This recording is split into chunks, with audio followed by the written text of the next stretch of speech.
7 a.m. and care worker Emily Rowe is starting her shift. Morning, Trace. Morning, Kate. In her job, she needs life skills, literacy, numeracy and ICT. And we're going to see how she uses them. Later in the programme, you'll be able to go online and develop these skills for yourself. Look out for the web address. I started working in a residential home when I was 14. I knew I wanted to go into more personal care with the elderly because purely I like the fact of helping people, making someone's life more comfortable.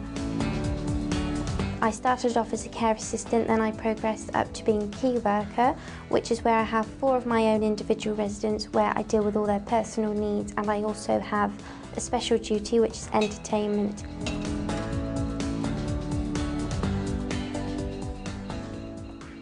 First job of the day is delivering breakfasts and making sure everyone has had a good night.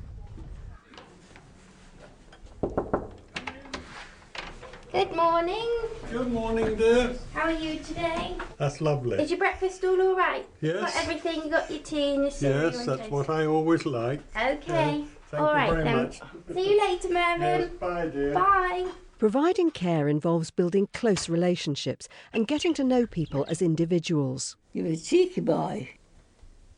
Yes, you are. As part of her daily routine, Emily offers one-on-one support and attention.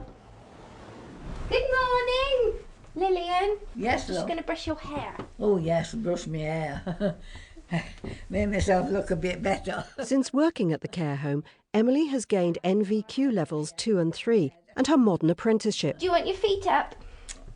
I'm not bothered there. I'll put them on there.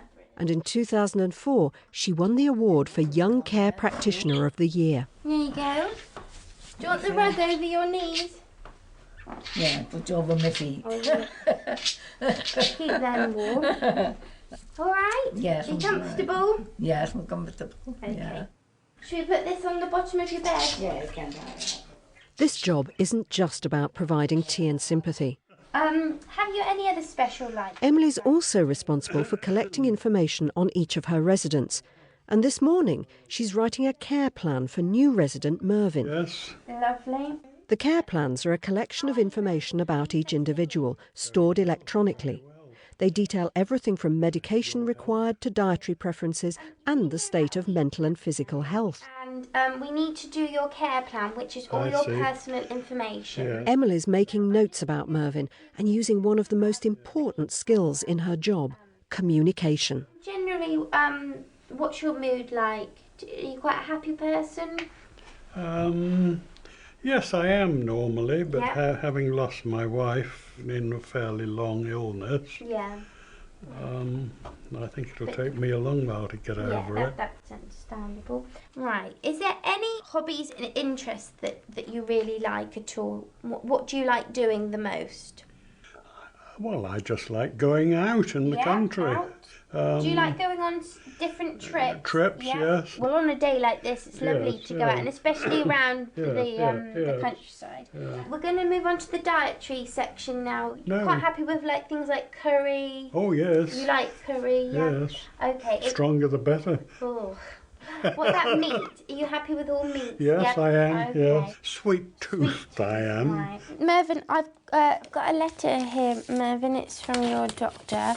It's just got about all your medical history. When we have a new resident come into the home, we generally receive a letter from their doctor, which has got all their medical history on. We then read through this, and then any notes we need to pick out, we then add into their care plan. One of the skills Emily is applying when she reads documents like this doctor's letter is skimming, scanning and selecting particular information. Care plan, where it's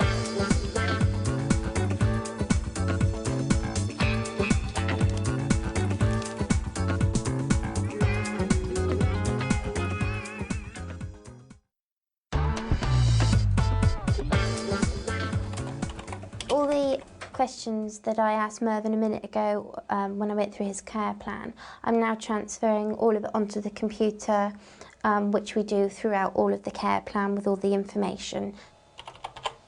Emily updates the care plans monthly. It's 11:30 and it's down to Emily to write in the daily diary sheets for each of her residents. These are records of each individual's well-being, a crucial part of Emily's record-keeping responsibilities. This is a daily diary. We have one for each of the corridors. All the room numbers are listed down the side here. The daily diaries is a daily record of how the residents are every day. For example, if they've had a bath, their sheets changed, just how they are on a daily basis. And also, if there's anything that needed to be handed over, i.e. if they're on antibiotics, legs need creaming, then we have to highlight it, and then this will get read out at every handover.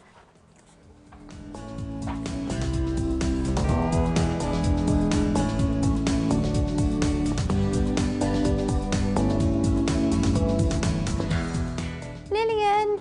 Yeah, better bring me some coffee. Yeah, and some biscuits. Usually a mug like this holds about 200 mils. The reason we do fluid charts is to keep a record so we know how much they're drinking and what fluid they're drinking. And this can prevent urine infections. So on a fluid chart we fill out the date, the time they've drunk it, what fluids they've had. For example, Lillian's just had coffee, so I'll write down coffee, the amount, and just my initials. If they have a catheter, then we generally, when we empty their catheter bags, we record how much fluids come out, and any comments. For example, if they've refused to drink, we have to write refused drink. Using measurements is a key numeracy skill Emily uses in various aspects of her job.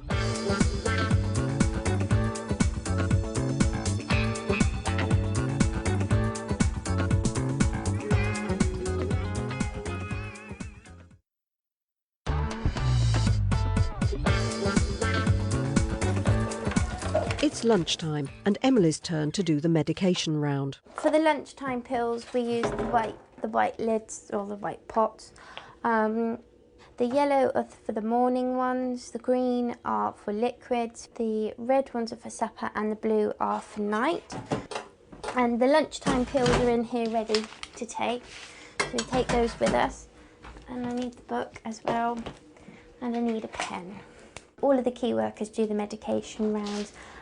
Also, obviously, the deputy care manager and the care manager are trained to do the medication as well.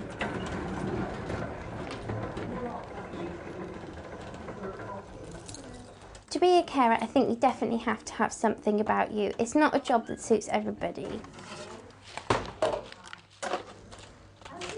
You have to have ability to stay calm when under pressure, because every day is really busy. You're always on a time limit. You definitely have to have a good sense of humour. You have to have very good communication skills, because obviously you're talking to people who've had strokes, who've got slurred speech, deaf people as well, who wear hearing aids. So you've definitely got to have good communication skills. Here we are, Dick. Just mind taking your pills for me. Thank you. You are them. A drop of water. There you go. Ready? Here you go. Got them? There you are. Cheers, everybody. All right. Thanks, Dick. And just to be a happy and jolly person who enjoys your job at the end of the day.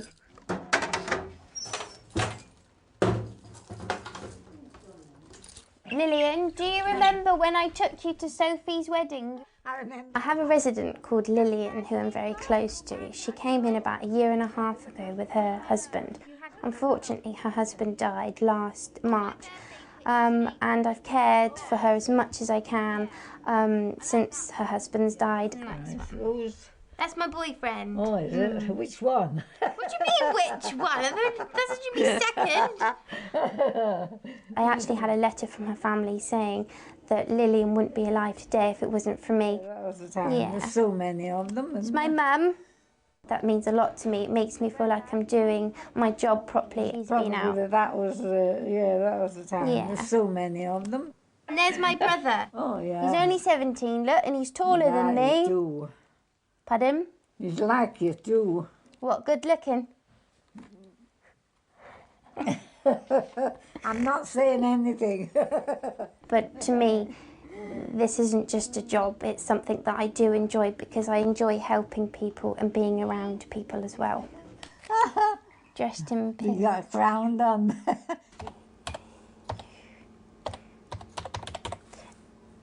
Being a key worker, my special responsibility is entertainments. This means every month I have to do the events list. They do different things each month. This month they've got an Abbotsbury Swannery trip.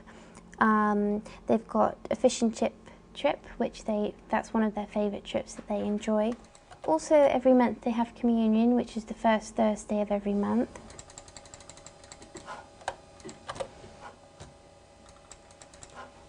Every month I try and vary what they do so they get a variety of different things. I'm just filling out the last 2 activities on the entertainments list. Then what I do is I print it off, which Tracy then can check my budget to make sure I'm not using too much money. She needs to use her judgment when deciding on appropriate activities for her residents. And ICT skills help when she's making a poster. Tracy, can you just check my budget, please, for this month?